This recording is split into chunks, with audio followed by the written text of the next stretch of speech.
જોઈએ તો દ્વારિકાની અંદર જે લોકો કૃષ્ણની પૂજા કરે છે તો એને અનંત પુણ્ય પ્રાપ્ત થાય છે. અનંત પુણ્ય એને કહેવાય કે જેનું કોઈ માપ જ ન હોય, એને કહેવાય અનંત પુણ્ય. અને ઈ અનંત પુણ્ય દ્વારિકામાં કોઈ કૃષ્ણની પૂજા કરે છે તો પ્રાપ્ત થઈ જાય છે. પછી કે સંસારમાં ઈ મનુષ્ય ધન્ય છે જે કૃષ્ણનું દર્શન કરે છે, કૃષ્ણનું પૂજન, કૃષ્ણની સ્તુતિ, કૃષ્ણને નમસ્કાર કરે છે, એ વ્યક્તિને ધન્ય છે. આ સંસારમાં એનાથી મોટો ધન્યવાદને પાત્ર બીજો કોઈ વ્યક્તિ નથી. તરીકે જે મનુષ્ય દ્વારકામાં લાકડાની અથવા તો આરસ પાનની પ્રતિમાને સ્થાપિત કરે છે, મતલબ દ્વારકામાં માનો કોઈ મંદિર બનાવી દીધું તો તમારામાં મંદિર બનાવવાની તેવડ ન હોય તો કાંઈ નહીં, પણ તમે ખાલી મૂર્તિ પધરાવી દીધી, મૂર્તિ પધરાવવાના પૈસા તમે આપી દીધા તો માનો એને ત્રણેય લોકની સ્થાપના કરવાનું પુણ્ય મળે છે અને એ વિષ્ણુ ભગવાન સમાન બની જાય છે અને ત્રણેય લોકોનું સામ્રાજ્ય એને પ્રાપ્ત થાય છે.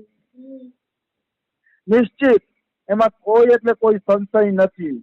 ત્રણેય લોકની સ્થાપના કરવાનું જે પુણ્ય છે એ પુણ્ય દ્વારિકાની અંદર ઠાકુરજીની મૂર્તિ પધરાવાનું છે અને એ વિષ્ણુ સમાન બની જશે. આ કઈ ઓછો મહિમા થોડો થયો કે દ્વારકામાં જે મંદિર બનાવીને મૂર્તિની સ્થાપના કરશે એ સાક્ષાત વિષ્ણુ ભગવાન સમાન બની જશે.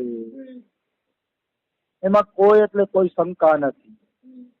પછી જે મનમાં ને મનમાં દ્વારકા જવાની ભાવના કરે છે એના 10,000 જન્મોના પૂર્વના સંચિત પાપો નષ્ટ થઈ જાય છે.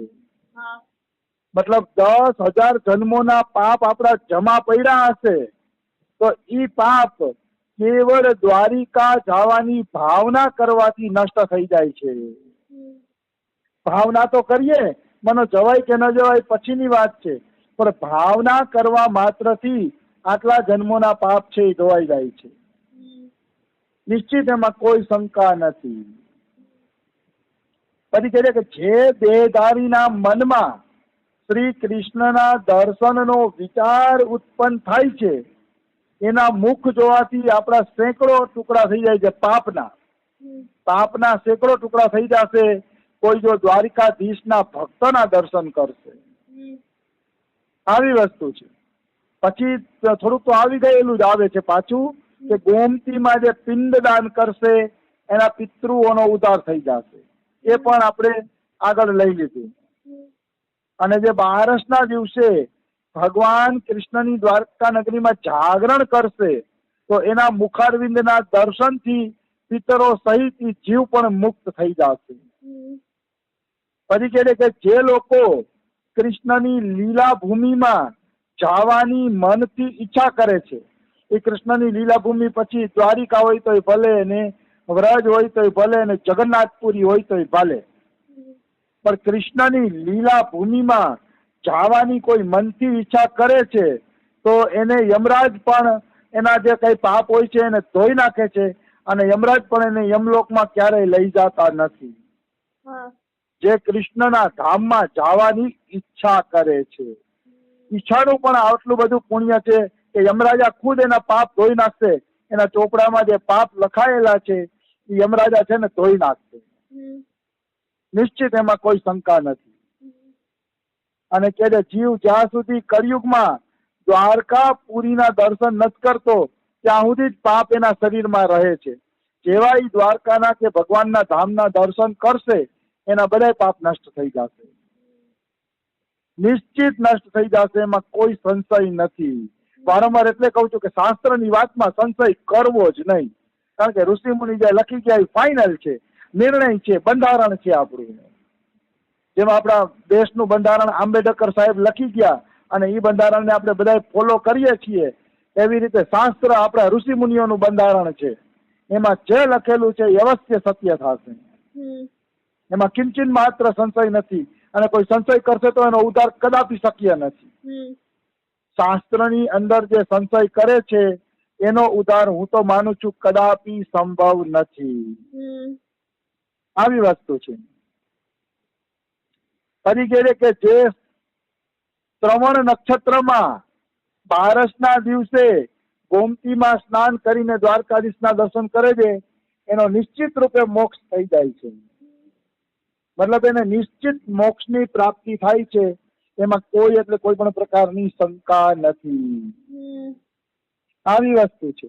સંસાર બંધનથી મુક્ત થવું બહુ મોટી વાત નથી. મનુષ્ય જો શ્રદ્ધાથી ધામમાં જઈ આવે અને ભગવાનના દર્શન કરે ને તો પણ એ મુક્તિને પ્રાપ્ત કરે છે. એ કઈ બહુ અઘરી વાત નથી.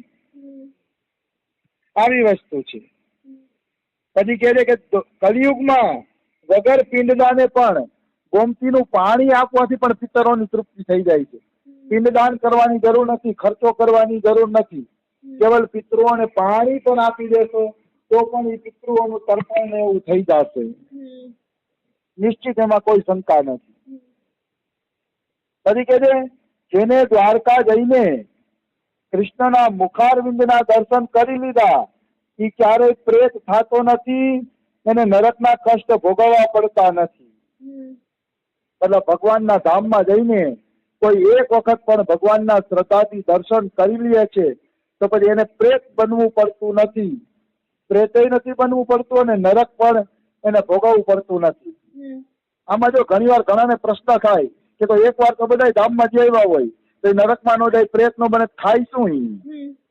જો એનો પાકો વિશ્વાસ હોય જીવનભર માટે તો એક જ યાત્રાથી એનો ઉદ્ધાર થઈ જાય છે.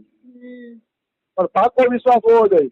અને પાકો વિશ્વાસ ન હોય ને પાછા પાપ કરે ને તો એને નરકમાં ન જવું પડે, પ્રેતય ન બને, પણ વારંવાર ધામમાં કીડા મકોડા બને. અને ધામની અંદર કીડા મકોડા બની પોતાના પાપ ભોગવીને પછી ભગવત ધામ વયા જાય છે.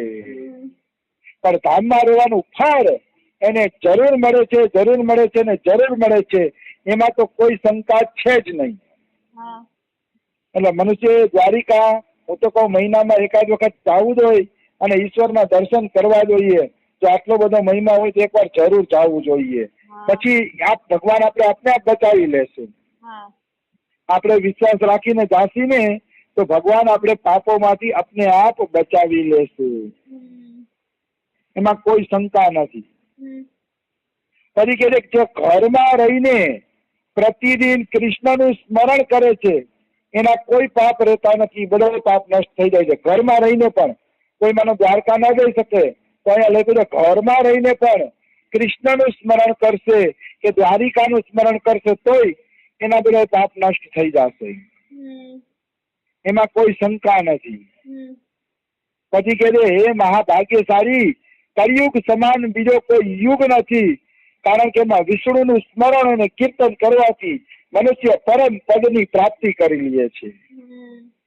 નાસ્તિ નાસ્તિ મહાભાગ કલી કાલ સમમ યુગમ સ્મરણાત કીર્તનાદ વિષ્ણુ પ્રાપ્યતે પરમ પદમ.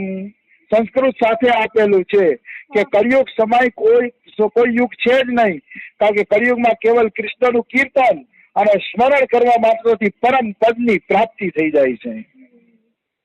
ખાલી ભગવાનનું સ્મરણ કરવા માત્રથી જ પરમ પદની પ્રાપ્તિ થાય છે. બીજી કોઈ મહેનત તમારે કરવી પડતી નથી.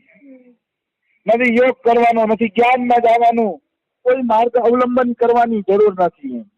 કેવલ કૃષ્ણ કીર્તનથી તમે મુક્તિને પ્રાપ્ત કરી લેશો. એમાં કોઈ એટલે કોઈ શંકા નથી. આટલો સરળ રસ્તો ખરેખર બીજો ક્યાંય હોય જ નહીં. અને આનાથી કોઈ સરળ રસ્તો બતાવે તો હું મારો માર્ગ છોડીને એના માર્ગમાં વયો જાઉં. હાલતા ચાલતા ઉઠતા બેસતા ખાતા પીતા ભગવાનનું સ્મરણ કરવું જોઈએ એટલે ભગવાન મળી જાય. આનાથી હેલો રસ્તો કોઈ બતાવે તો આપણે ધર્મમાં વહી જવું છે. ધર્મમાં વહી જવું છે એનો ધર્મ અપનાવી લેવો છે. આનાથી કોઈ હેલો રસ્તો બતાવે તો આનાથી હેલો રસ્તો છે જ નહીં.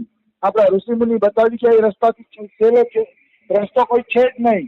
હાલતા ચાલતા ઉઠતા બેસતા ખાતા પીતા કોઈ પણ કર્મ કરતા ઈશ્વરને યાદ કરો તો ઈશ્વર મળી જાય. આનાથી હેલો રસ્તો બીજો કેવો હોઈ શકે? અમારા સદગુરુદેવ ભગવાને કહેતા હતા, હાથ ઊંચા કરીને કહેતા હતા કે તમારે નિર્ણય કરવાની જરૂર નથી કે હું કયું સાધન કરું. કયું સાધન કરીને હું ભગવાન પાસે જાઉં, એ તમારે નિર્ણય કરવાની જરૂર નથી. આપણા ઋષિ મુનિઓએ હાથ ઊંચા કરી નિર્ણય કરી દીધો છે. છેલ્લે